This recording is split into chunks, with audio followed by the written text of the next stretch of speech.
दोस्तों, आप गुरु नानक जी को बहुत अच्छे से जानते होंगे।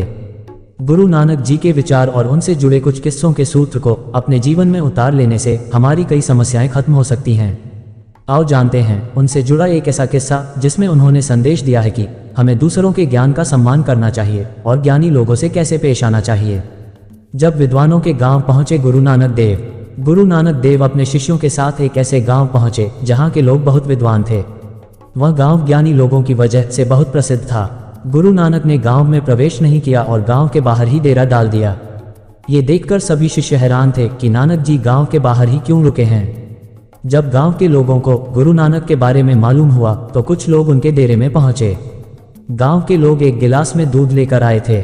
गिलास में दूध लबालब भरा हुआ था। नानक जी ने गिलास देखा और उसमें गुलाब की कुछ पंखुड़ियां डाल दी। गांव के लोग वह गिलास लेकर वापस चले गए। सभी शिष्य ये दृश्य देख रहे थे। कुछ देर बाद उस विद्वान गांव के लोग गुरु नानक के पास पहुंचे और अपने गांव में आने के लिए उन्हें निमंत्रण दिया। ये देखकर शिष्यों की हैरानी और बढ़ गई थी। गांव के लोगों के जाने के बाद शिष्यों ने गुरु नानक से इस बारे में पूछा। नानक जी ने कहा कि मुझे इस गांव के बारे में पहले से मालूम है। ये विद्वानों का गांव है। इनकी ये एक सांकेतिक भाषा थी। पहले ये लोग दूध का गिलास लबालब भर कर लाए थे। इसका मतलब ये था कि गांव के सभी लोग ज्ञानी हैं। आप हमें क्या देने आए हैं?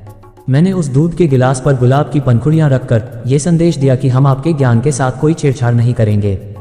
हम बस हमारी अब तक की जो भी समझ है वह आपके साथ साझा करके लौट जाएंगे।